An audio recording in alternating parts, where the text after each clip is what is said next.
temperature water? Yeah. Is that just when you're like speaking? Or Yeah, just for any time. All right. Good morning, everybody. Cameras and things like that. Well, I just want to say thank you for everybody to coming out to the Morning Scoop. This is the first time that, in a long time, that we've done one of these in-person Morning Scoops. And if you walked in here looking for something else, stay. You might learn something.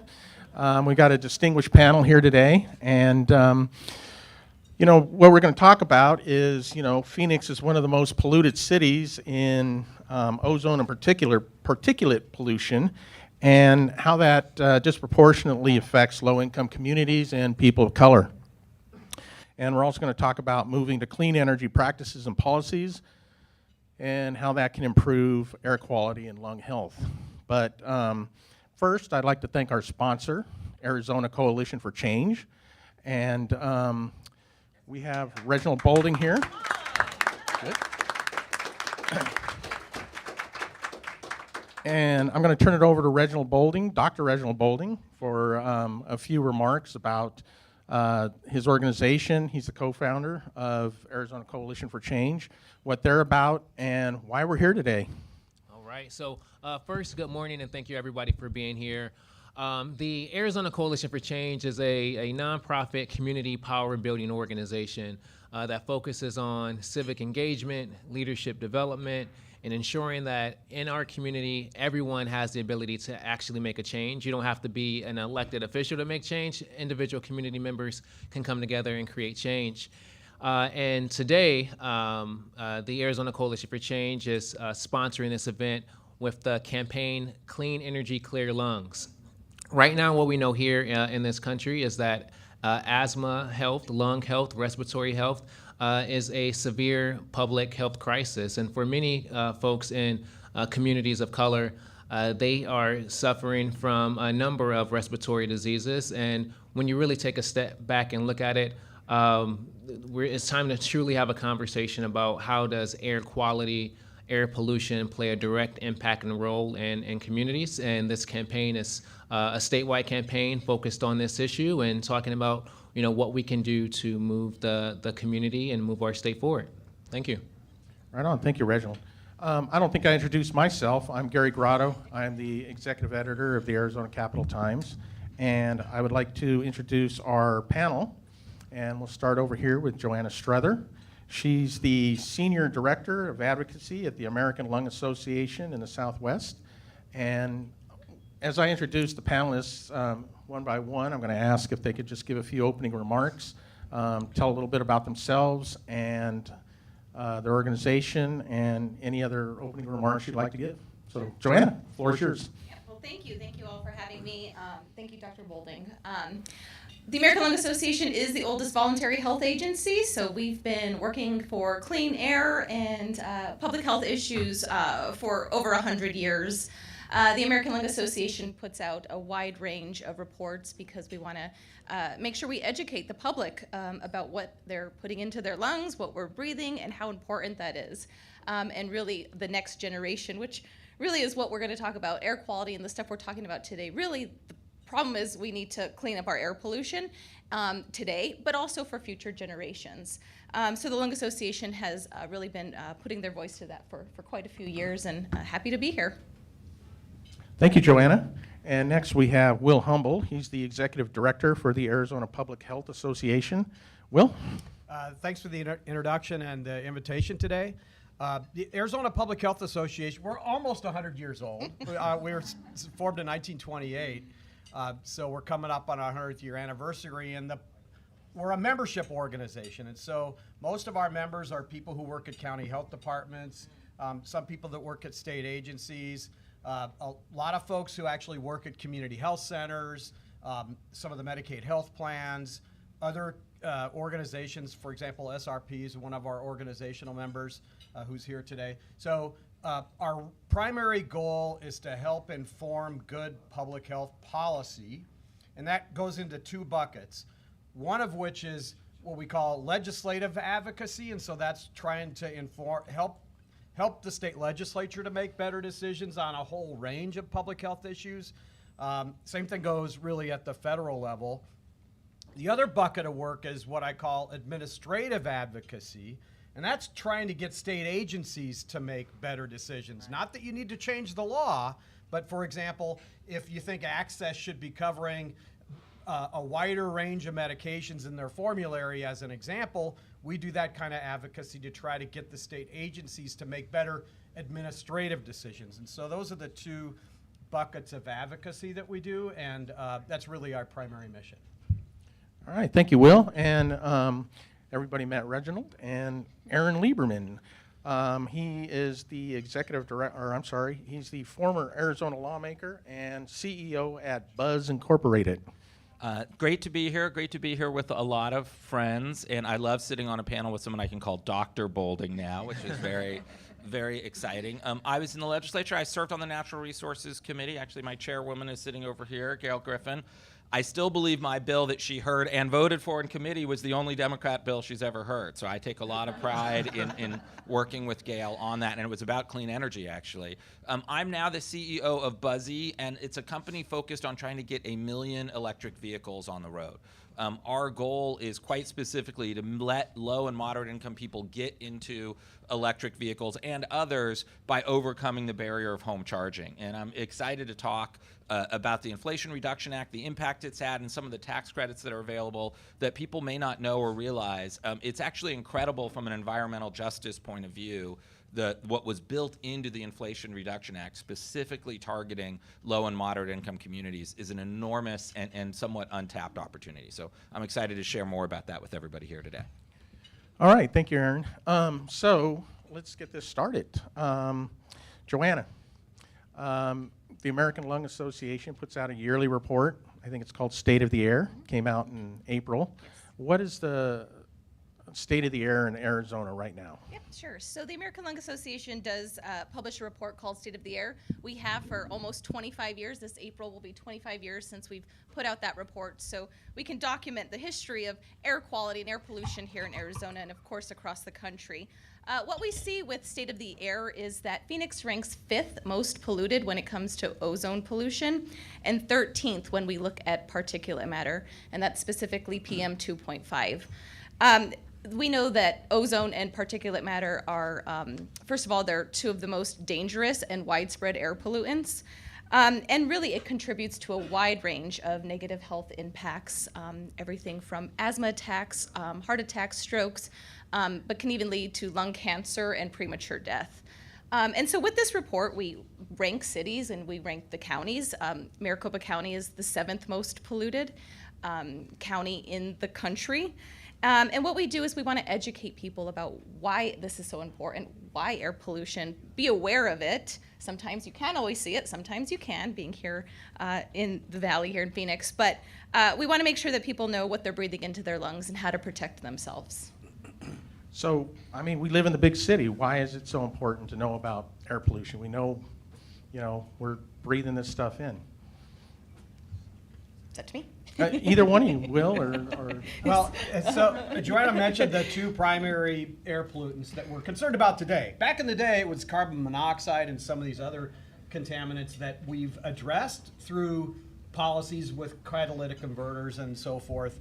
But right now, the real key is, as you mentioned, ozone and particulate matter.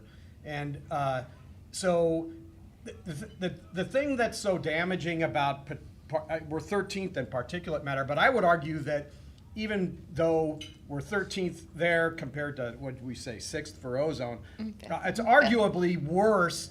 Particulate matter is really arguably worse in terms of the public health impact. And you mentioned PM 2.5. That means particles that are 2.5 microns and smaller. And the reason you fractionate or look at particulate matter and look at the size of the particle is the smaller the particle, the deeper it gets into the lungs. And so the most damaging part of particulate matter is what's called PM1, particulate matter that's less than 1 micron in size. And I hope we can get into diesel exhaust and why it's so important to address diesel and heavy truck use, because the emissions that come out of a diesel truck are PM1.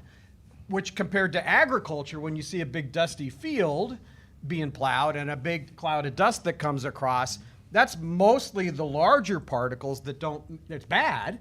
But the smaller the particle, the worse the health effect. And that's why it's so important to address heavy-duty trucks and diesel, which we'll get into that, I think, later in the program. Right. And ozone's a big problem, too, because it triggers asthma episodes with kids. And the other thing is, these pollutants are not evenly distributed across the valley because of geography, the way the highways are built, where the highways are, wind speeds, where people live, and how the city cleans the streets and how frequently and how often they do this, the sealing of the cracks and that kind of stuff. So there's a whole range of things that go into the sources. But I've already talked too long because you only asked a narrow question. No, feel free to say what needs to be said there. So what are the other counties that have failing grades right now? So Pinell County is actually one of the two of the rural counties in the country that actually fails when we look at all categories in our State of the Air report. So for being a rural county, they have significant air quality issues in Pinell. Also Tucson, in fact, we see in this year's report, and when we look back for a couple years, Tucson's air quality has actually been getting worse when it comes to PM pollution. And what does that represent as far as the number of people with those counties? Yeah, I don't have the actual number of people, but the population. So again, as Will explained, air is everywhere. And so depending on where you are and where you live and the wind patterns, everyone can be affected, just depending on some of those, how that plays out with the wind patterns. And so again, with this report, that's why we want to make everyone aware that air pollution can impact your health. So I got your report right here, at least the crib notes here. 84% of Arizonans live in the 5 counties that received at least one failing grade for ozone days. So particulate days and or annual particles. Mm-hmm. So you mentioned that that particular size of particulate goes into your lungs. I mean, what is it doing to people?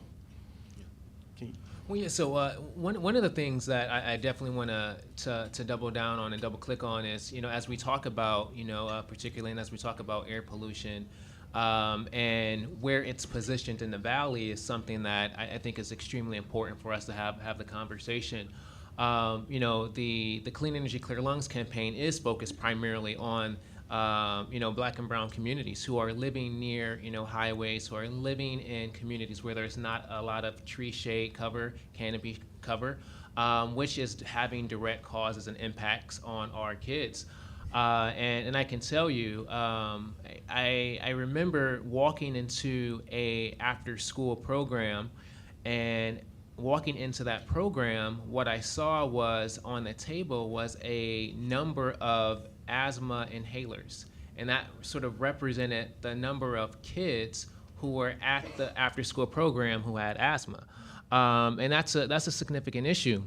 In fact, when you start to peel back the layers and you look at the data, it's extremely alarming. Right now in this country, Black children are 7 times more likely to die from asthma than their white counterparts. That's glaring. That's a public health crisis. That's an issue. And so when you're having these conversations, when you're talking about lung health, air pollution, nebulizers, now we're also talking about economic issues, right? Do you have the ability to afford the medication that you actually need in order to take care of yourself, like literally to breathe, right? So you're fighting to breathe. So this issue, many times when we talk about, greenhouse gas emissions, air pollutions, it could seem very, sort of airy, right? Something, that's hard to grasp, but this is absolutely something that's impacting people's everyday life and how they're functioning, whether or not students are able to make it to school, whether or not parents have to call off the work because they have to stay home with their kids. So these issues are a direct impact, and the lung health of our communities is at peril if we don't do anything about it. So you walk in there, and these were all the inhalers of all the children that were Yep. at this program? Yes. And, okay. Just to give you real quickly, what asthma is, it's disease of the lungs. It causes repeated episodes of wheezing, breathlessness, chest tightness, and nighttime or early morning coughing. So, let's go on to solutions. I mean, what can we do about this? Well, I think one of the near-term opportunities that's right there right now is the transition to electrification of our cars. The cars are a huge part of what puts greenhouse gases in the air. This is not like we're playing on the margin. Sometimes think, EVs are cute and it's all about getting that latest, fastest car. Each ICE car, each internal combustion engine car, puts 4.3 metric tons of carbon dioxide into the air every single year. So just think about that. Any person in here in that parking lot who's driving a nice car, you're putting 4.3 metric tons. And by the way, if you buy an EV and get rid of that ICE car, you're reducing that, right? And we see that right now. Some fascinating numbers came out yesterday. It's taking about 6 years for the most aggressive countries to get to 10% EV adoption, and then about another 6 years to get close to 80%. So they call that an S curve, and we're on it right now, where EVs are growing at 10x right now. One of the great challenges is, echoing what Dr. Bolding was saying, is how do we make sure that low and moderate income people are not left out? EVs are still a little bit more expensive, but with the Inflation Reduction Act, there's a $7,500 tax credit on 90% of all of the EV models out there if you're buying them new. For the first time, there's a $4,000 used EV tax credit if your EV is $25,000 or under. And most people don't realize this, but the brand new Model 3s that you can buy straight from Tesla at $39,000, the $7,500 tax credit at $33,000, that is well below the average vehicle price in the United States right now. And the other part of that is, if you drive 14,000 miles a year, which is what the average car does, you'll pay $200 a month in gas. Right now, that's actually even a little bit higher. You'll pay $50 a month if you can charge your car at home and power your EV. That's like writing a $1,200 check to yourself. At a for a low-income hourly worker, it's like a 5 or 6% raise is one way to think about that in terms of a reduction in expenses. But there are some challenges, and this is one of the things that Buzze is trying to address head-on. You've got to have access to that home electric car charging or a inexpensive place to charge your car. And if you're renting or living in an apartment, it gets a lot more difficult. That's one of the things we have to address. Again, the Inflation Reduction Act specifically includes a tax credit for a third of the cost of installing home electric car charging. There's a lot of tax credits for the commercial charging and all that other stuff, but if you put a charger in your house and you're living in one of those targeted census tract areas, it's specifically targeted to low-income areas, you can get a third of that back as a tax credit. And today, SRP and APS will write you a $250 check. They'll give you a bill credit as soon as you put in that home electric car charger. So there's a lot of stuff out there that is not being taken advantage of, and if you kind of line it all up, it's hard, it's complicated, you got to navigate it, but you can actually put yourself in a situation where you are saving money every month, reducing what's going into our air, and helping clean up your entire community. There's not many things that are like a win on all of those levels. Normally there's some pain to the medicine, right? This is you get a great performing car, you clean up our air, and you can save yourself money. But a lot of folks don't know about it, and I think particularly in low-income communities where there's more of that upfront investment needed, some of the support that's available is not widely known, and we need to talk about it a lot more. And can you tell the audience a little bit about your company? I mean, I looked it up online. I thought it was kind of a cool idea. Only kind of? No, I'm just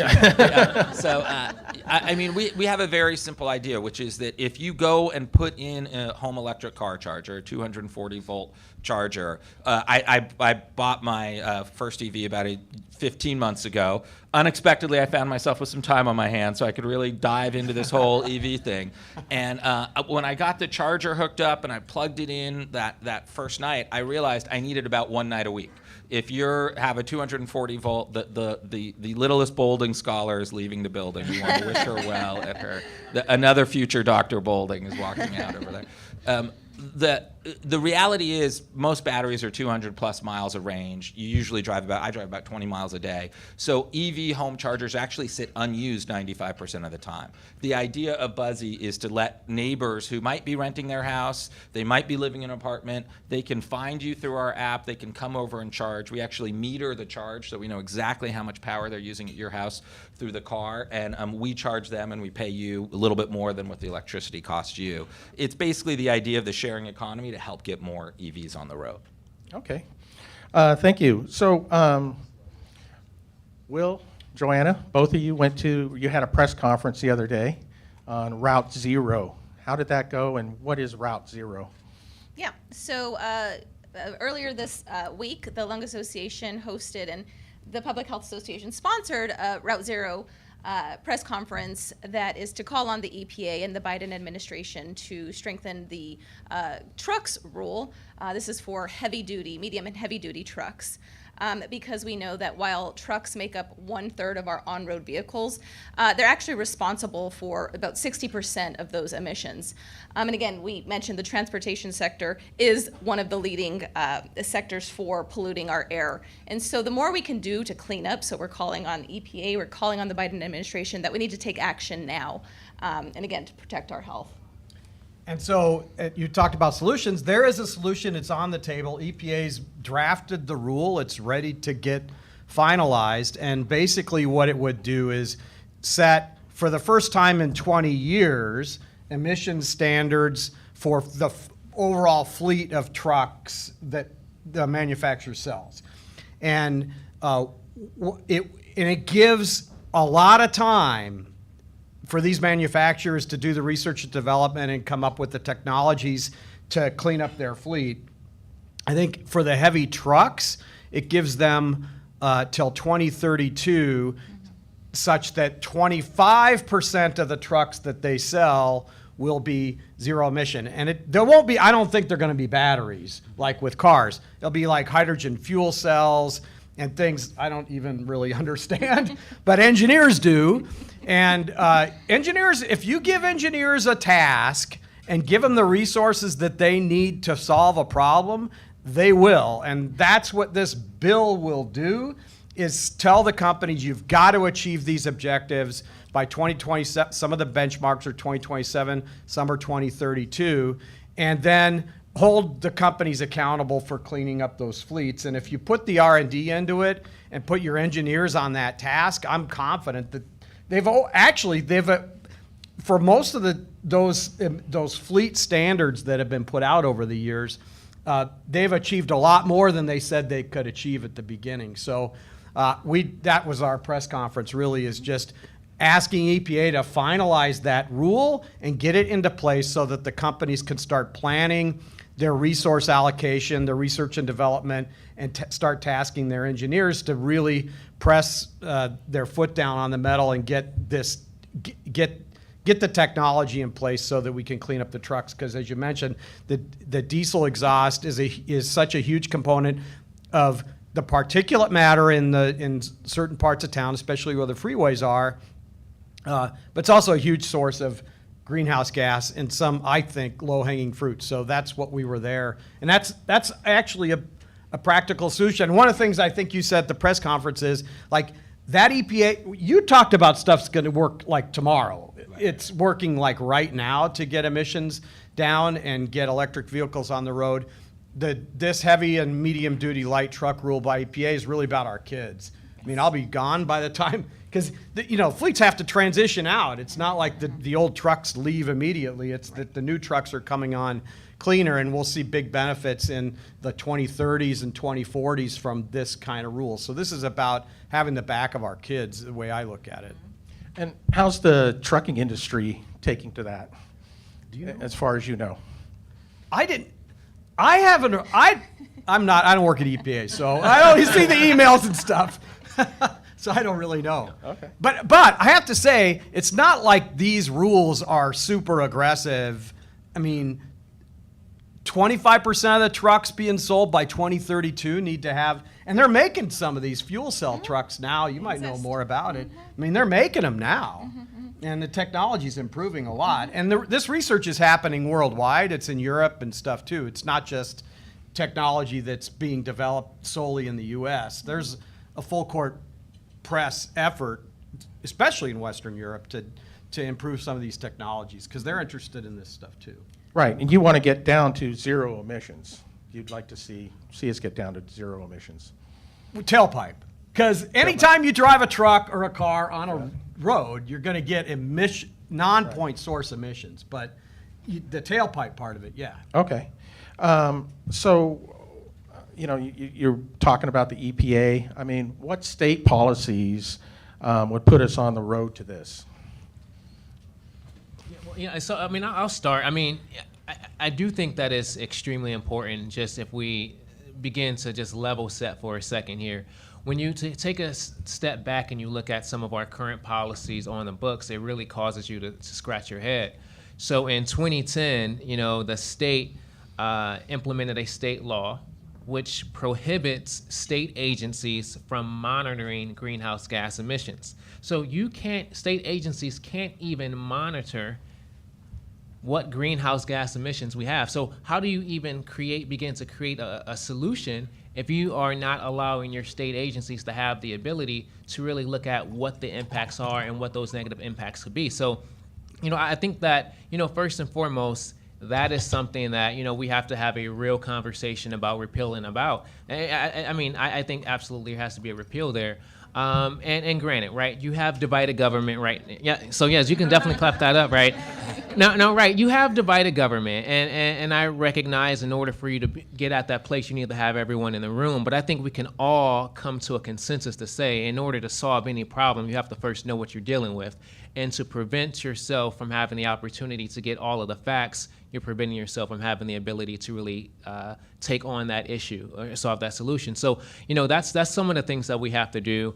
I do know that recently that the state majority caucus, I believe, they sent a letter, really pushing and asking for some leniency when it comes to some of the EPA rules and regulations. But again, as Will mentioned, we're not talking about very, very aggressive rules. I mean, we're talking about, I don't even want to say at the bare minimum, but these are things that we have to do if we're going to look out for our kids in the future. I'm a regular hiker when I'm not on crutches like I am right now, and I love going up the 32nd Street trailhead, and you get up there and you look down at the city, and most days you just see a thick brown ribbon, all around our highways, everywhere kind of downtown, and all the way out. And the reality is, like, we got to get more involved to deal with that so that our kids and our families and our future kids are breathing fresh, clean air. I will say, in addition to Representative Griffin, we have a few other representatives here. I think I saw Representative Schriebert and Representative Sun. Did I miss anybody? Recovering Representative Ligori was here for a little while as well.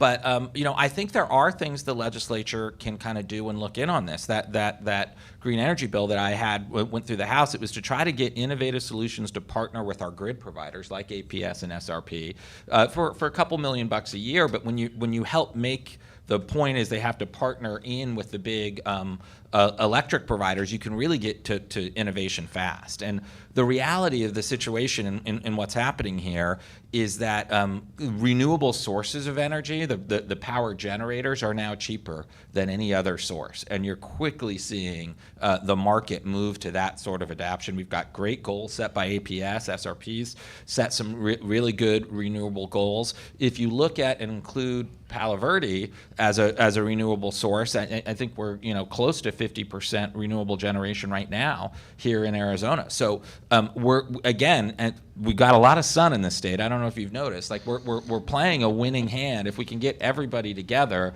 The most aggressive states on the EV side have banned ICE car sales as of like 2033. I think both California and New York have done that. I don't foresee that happening here in the state of Arizona, just given our politics. But the reality is something like 4 out of 10 cars in the U.S. are sold in California or New York, and those states tend to lead that. We've seen that with the CAFE, the air standards, and other things like that. So there's gonna be a big change to electrification. One thing we haven't talked that much about, and it is huge for kids with asthma is the electrification of our school buses. We have a few buses in Phoenix Union right now. I also did have a bill on this, by the way, a few years ago. If we can get electric school buses in our Title I schools at a minimum, is a great place to start. Those are higher, purchase price costs, lower operating costs. By the way, fascinating. You can store a bunch of power in an electric school bus battery and then plug your school into it at the end of the day when the bus comes back and actually save yourself a little bit of money. But there are some things that you need to do because they're the right thing to do, even if they're more expensive. I think electric school buses for kids with asthma are, I was involved with Head Start programs for many years. Every single classroom you'd have 3 or 4 inhalers for 20 kids. I mean, just think of that prevalence of asthma for young kids. That would be a great place to start in terms of trying to make some progress. And, sometimes you get more flies with honey. Putting money out there in our $13 billion state budget to encourage the adoption of things like electric school buses would be a great first start. So what happened to your bill that you got out of committee? Well, that bill actually passed the floor of the House. I think we had 42 votes, if memory serves. I will not reveal Chairwoman Griffin's vote on the floor of the House for that bill. But we did have 42 votes in that bill. It had a budget line item associated with it. And so all of our legislative people know that really gets down to any individual member's willingness to vote for the budget. And there were a few things I didn't like in the budget that year. So it didn't get a lot further than that. But there's a huge opportunity for that. And if you just go back and look, we've had plenty of good bills introduced in the Arizona legislature. We haven't had that many make it all the way through the process that would positively impact our air. And I think that would be a good first place to start. And it's not just mine. There's plenty of other ones as well. And what has the legislature done in the last few years since both you gentlemen have served that help clean the air? Anything you can speak of, or? Well, I think when you look at the legislature, you have your policies, you also have, resources. And I know that the Hobbs administration has shown a willingness to really, tackle environmental issues, and even having the Office of Resiliency as a start to begin to say, how are we going to actually utilize the resources that we have in order to make a direct impact and a direct change. And my understanding is in this past budget, there were some resources that were put to some things that I think make a huge issue. So when you talk about, there's like a program that's providing grants for trees, right? When you think about trees and tree health and air quality, that matters. So we see those are things that are happening. We also know when you talk about some of the substantial policy changes, that also requires a legislative action to happen. And I am hopeful that, in 2024 and beyond, that we can really come to policies that are going to be able to make a direct impact and difference. But I think this is important to note that it's not just a state issue. These are also local municipality issues. As we began, and JoAnna talked about some of the cities, Phoenix, Tucson, talked about Pinal County, these issues. So right now, cities, they're going through their general plans. So, there's a bill that the Clean Energy, Clear Lungs campaign is going to be working on with legislators that will, make sure that cities and municipalities are addressing environmental justice in their general plan. There's no reason that if you're planning for the next 10 years for your city, that every single city does not have a section that talks about environmental justice and how you plan to mitigate some of the issues that are in your community. Those are things that are low-hanging fruit that we can actually begin to talk about. So if you're not planning for a solution, you're never going to get to the answer. And those are some of the things that not only at our local level, but also at our state level that we could be focusing on now. I do think the cities, I know that, for example, the city of Tucson, I believe, has a requirement for all new parking lots that they permit to have electrical charging stations built in. The cities have been in the vanguard of trying to move down some of this stuff. Again, for our political watchers, we know what usually happens when that happens, which is then the state legislature tries to ban the city from doing that thing that they disagree with. see the paper bag law or the plastic bag law that, so, part of this is actually making sure that we have a legislature that honestly kind of reflects the views of the majority of Arizonans. I think JoAnna can speak. The polling on the environmental stuff is really clear. Across Republicans, across independents, across Democrats, people actually want clean air. They're focused on it. If we were just selling EVs to Democrats, there'd be a lot fewer EVs on the road. Let me put it that way. There's a lot of Tesla drivers who are Republican voters, and I think there's an opportunity to really build a coalition that's working across multiple parties and elevating some of those environmental concerns, especially in Arizona. We are my most beautiful state in the country. Most people who are here love being outdoors, love doing stuff. One thing we can all agree on is let's preserve it for our kids and our grandkids so that they'll have a state at least as beautiful as the one that I was lucky enough to grow up in. Yeah, I did want to mention the polling. So the American Lung Association has been doing polling. In fact, we'll come out with our 4th year poll this December. But Arizona voters continue to show strong support when it comes to transitioning away from fossil fuels and towards zero-emission technologies. In the poll, we show that 64% support more public charging stations, and that's even in small and rural town communities. We also support shifting away from like I said, fossil fuels, but towards wind, solar, and other zero-emission vehicles.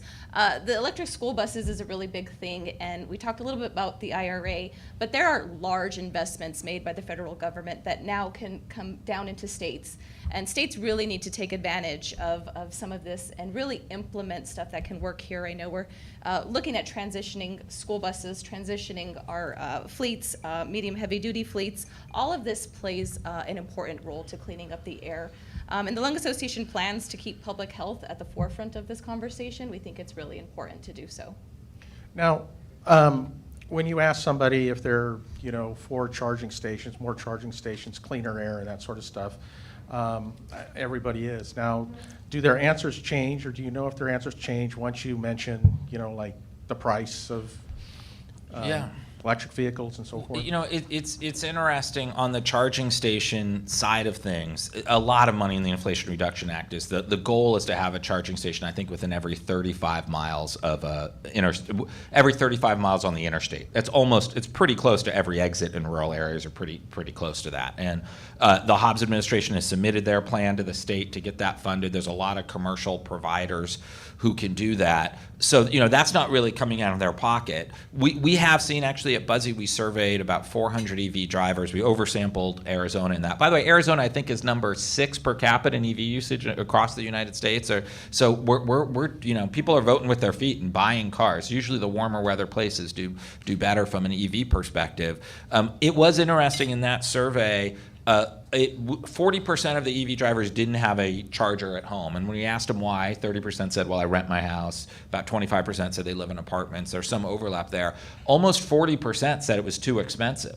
And so, if you've just come out of pocket for a down payment on a car, you're usually, people are ending up with a higher monthly payment to then go out and spend what could be $1,500 to $2,000 to put in that home charger. The box is about usually $500 after a tax credit, but it's the install with the electrician that you can't finance that often is a barrier for people. So that is where things sometimes kind of slow down in terms of getting people, if they are able to put in a box at home, to do it. That's one of the things we're working on from a Buzze perspective. If you could make some extra money off of that, you could actually be more likely to install it. And we're actually looking at opportunities where we might be able to help cover some of that cost so that you'll be able to earn that back over time. But a lot of it just kind of gets down to people want clean air, and they're increasingly looking at okay, what's my role to do? What can I do to make a difference? The other part, particularly on the EV side, is these are amazingly fast cars. I will take any $150,000 supercar off the line with my Ford made in Detroit Mustang Mach-E right there. And when people drive EVs, they lose their mind because the performance is just absolutely incredible. So again, we have this better product that's winning for people who just want a high performance in a car. You never have to change the oil. We're winning on just the consumer side of things. I think the additional support can help make sure that it's equitable, that it's fair, and that everybody gets the benefit. I see a lot of Teslas on the road. I don't know if it's just because I like the way they look and everything. It's like 70% of all the EVs, so you're not wrong. Are people buying those because we've got rich people here, or because they're getting the incentives and stuff? Look, I think we're close to selling 1 million Model 3s, the Tesla Model 3, which is a moderately priced car. I mean, people don't realize this. It's funny because they say it's a Tesla.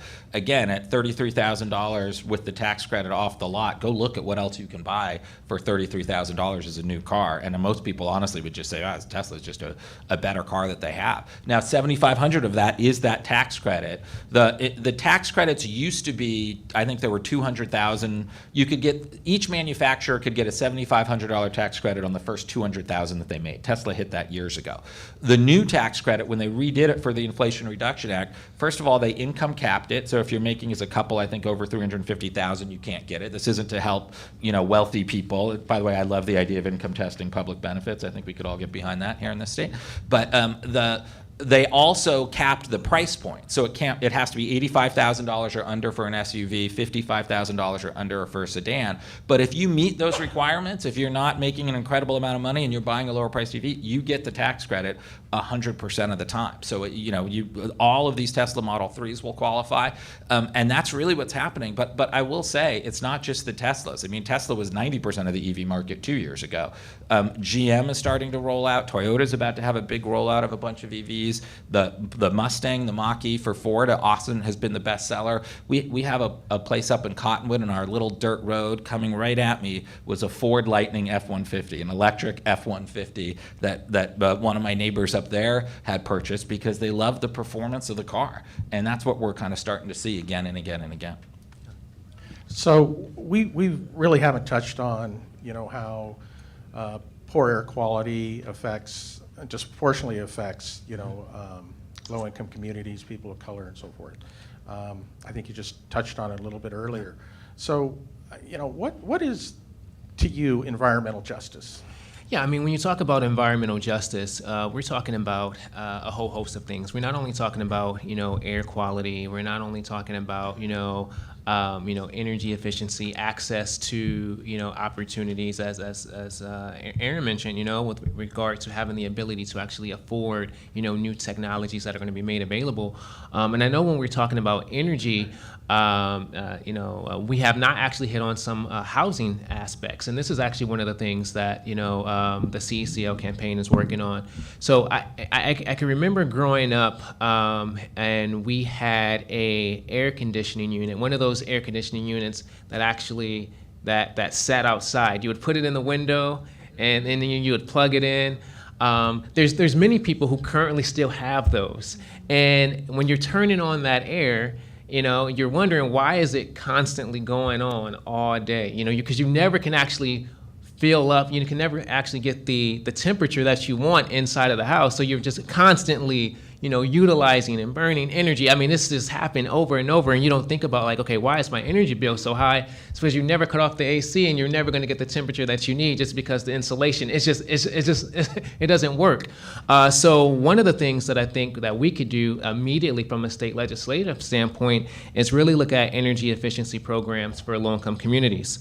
So right now, if we are able to implement energy efficiency retrofit program for low-income housing, that will lower energy costs for residents, this could really not only change what greenhouse gas emissions look like, but it can actually save money.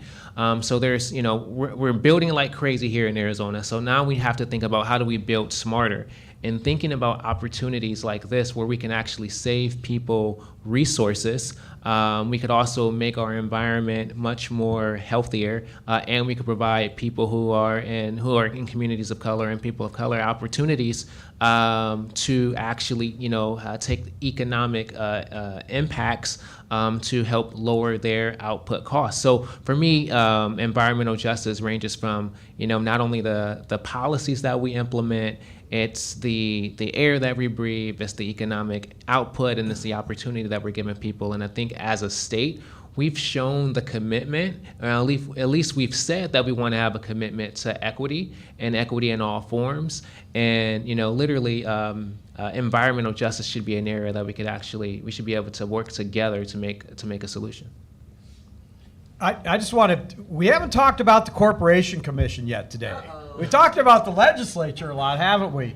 But, and even the federal government. But I think a really underused lever in all of this is with the Corporation Commission, because there's a lot of things that they can do with these. When these utilities come in asking for a rate increase for this, that, and the other, there's things that can be put into those rate increase requests that would force those utilities to make decisions around stuff like energy efficiency, like to build energy efficiency tax credits for low-income households into those requests and sort of force the utilities to start investing in those things as a condition of getting what it is that they want in terms of the rate increases and stuff. So I think, I just think that the Corporation Commission is an under-recognized piece of this. And next Wednesday, by the way, the CorpCom's having a meeting at 10 o'clock, which I plan to be at. And one of the things on the agenda, and I think it's last on the agenda, sadly, is one of the commissioners wants to reduce by 37% by next month the amount that APS solar customers get on the extra energy that they make. So think about that. We got the tax credits in the Inflation Reduction Act, which provides an incentive for people, like we just did 2 months ago. We put panels on our garage to invest in that kind of stuff. And then you have the CorpCom considering, they haven't done it yet, but considering reducing that, because in the middle of the day you're making more than you're using, except in the summer. And so you want to sell that back. That's part of the investment decision that you made when you put up the panels. And you're going to cut that by 37% and change the game plan. So anyway, I just think it's a place that not a lot of people look to, and it's a big lever that's being unused. But you got to have commissioners that are receptive to what you just talked about on energy. Energy efficiency, by the way, is the cheapest way to reduce. It's cheaper than putting up solar panels and stuff like that. Energy efficiency is the lowest hanging fruit, quite honestly. Yeah. And it has an immediate effect in lowering utility bills, like you just mentioned.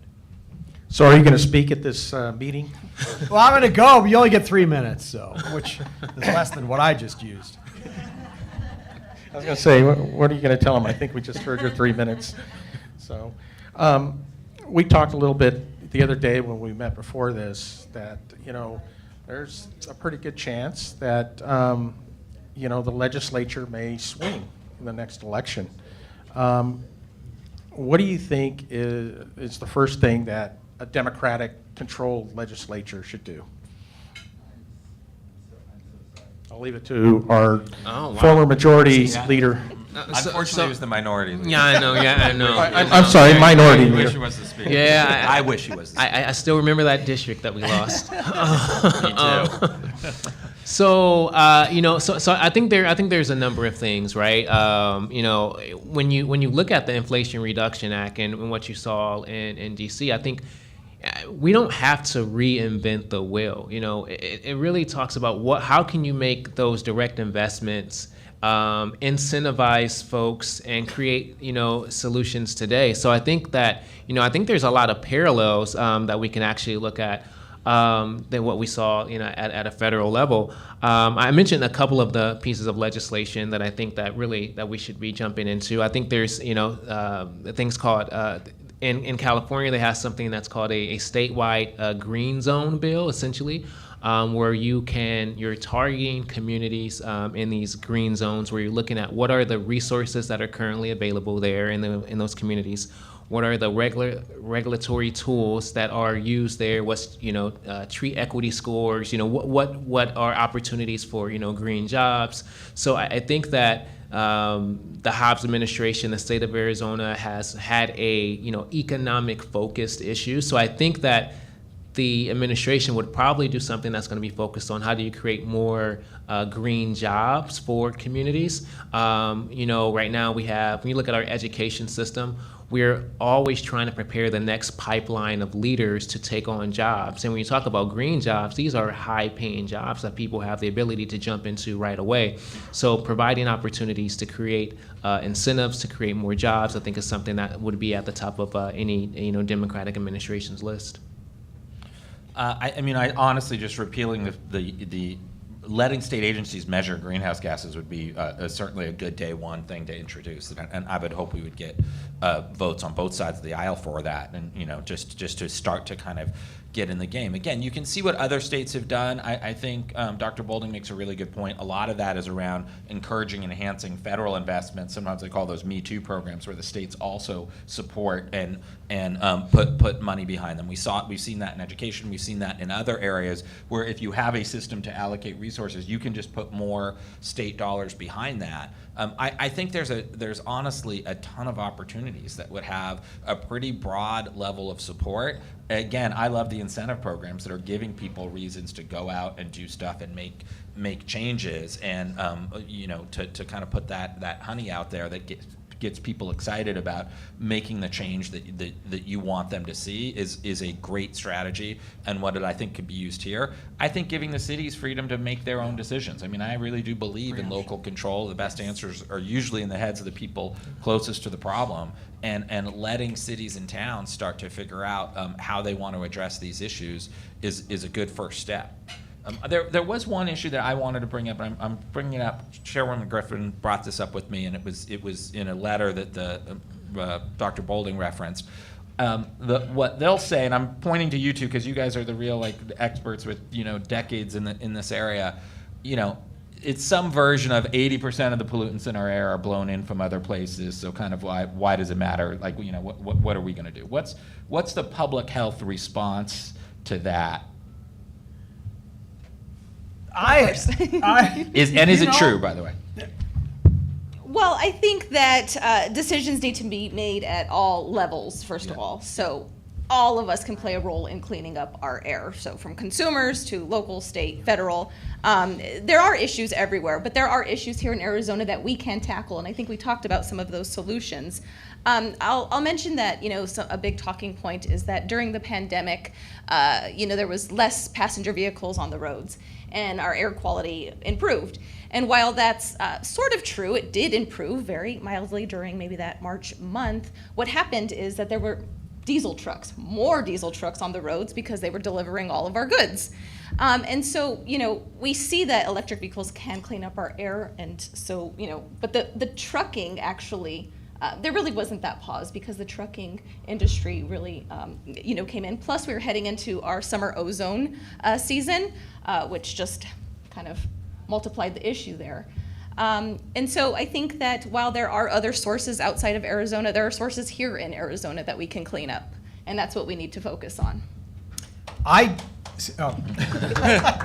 don't know where the data came from to support that, what you just said. China, I think, will. Okay, well, here's what, if it were, let's take particulate matter for just a second. PM10, especially PM 2.5 and PM1, those are local sources generated from, a lot of it's tailpipe. The diesel is a big component. Re-entrained paved road dust is a big component. And are you saying that and doesn't travel that much? Like those are problems that's local. local. And if it was blowing in from other Flag, for example, I think their PM 2.5 is something like 15 micrograms per cubic meter. I mean, like the rural. No one knows what that means but you. It's like way cleaner than here. So if it was true that it was coming from some other continent, like it would be in Flag, and I gotcha. As well as here. Ozone, interestingly, it's too much in the weeds. Ozone doesn't, like when you release a hydrocarbon into the air, it doesn't turn into ozone right away. That's why it's worse in the summer. It needs sunshine and heat to create the chemical reaction. And so with the direction that the wind is blowing, that ozone can be released 5 miles away, and the hydrocarbon is released 5 miles away, and it doesn't turn into ozone until it's in your neighborhood. So I shouldn't have even said that. On some level, though, the answer to that is, I mean, and this is kind of a more literally global point, is like we're all in this together. You know what I mean? On some level, this is why we have things like the Paris Accords and like global commitments to try to reduce all of these problems. I don't think the answer is not us not doing anything, because it might go from somewhere else. The answer is everybody doing more. Exactly. And that is the way out of this jam. We didn't make it just by ourselves. We're not going to fix it just by ourselves, but we're sure as heck not going to make any progress if we don't take responsibility for what's right in our own state. It is true for carbon dioxide. I mean, that's released Yeah. globally. I told you guys you'd learn something this morning. So here at the Capital Times, we believe in audience participation. So we got about 5 minutes left. If anybody has a question for the panelists, I will walk over with the microphone. Can you just give your name and Marty Schultz? And I remember Gail only hears good bills. Having said that, I wonder, and this is a robust, good, important discussion, but I've been involved in transportation and funding infrastructure.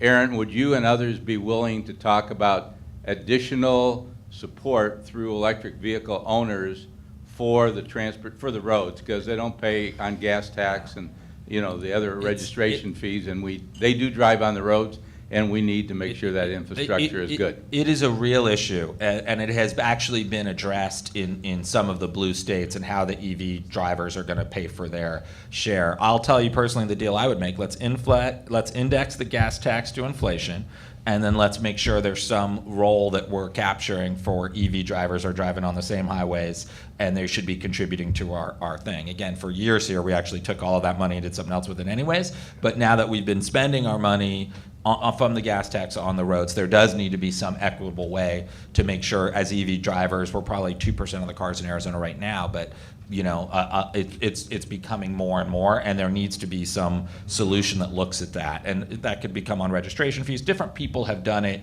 in different ways in terms of looking at that, but there is a definite need to address it, and some states have. I think to their credit. By the way, Alameda County, which is I think the county north of Oakland, the last 2 quarters, more than 50% of every car sold have been electric in that county.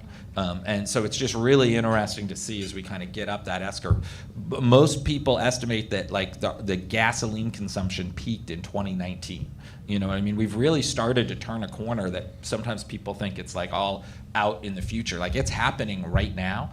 And in the most aggressive case, every forecast of EVs has actually underperformed what's actually happened over the last decade. We sold more and more EVs than what was forecast at the time. On the aggressive EV forecast, by 26, there could be more EVs sold nationwide than ICE cars. So, and I think in the lower cases, it's closer to 30 or 32. But these are not our grandkids' issues. This is where we're going. And so we got to figure out how to capture that revenue needed to maintain our roads for sure.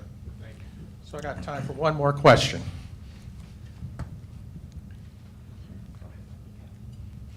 Thank you.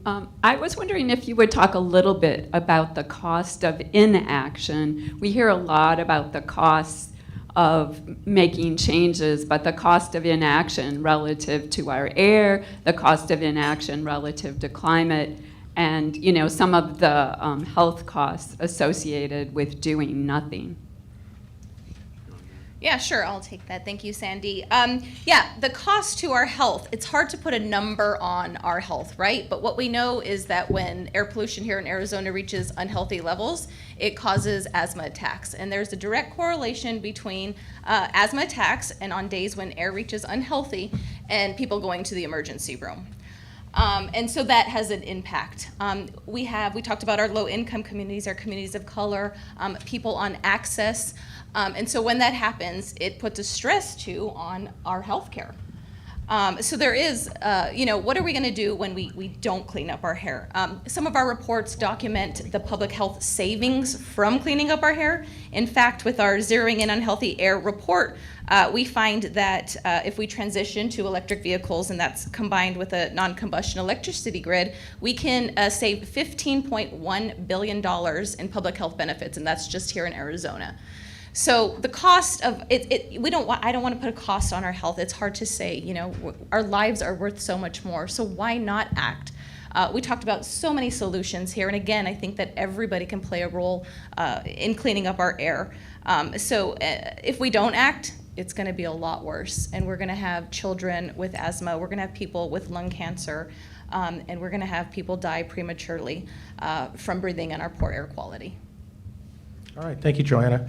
So that's it for this morning's Morning Scoop. I want to say thank you to JoAnna Strother from the American Lung Association, Will Humble from the Arizona Public Health Association, Aaron Lieberman from Buzze Incorporated, and Reginald, as the sponsor, would you like to take it out with some final remarks? Yeah, absolutely. So, so thank you all for being here again.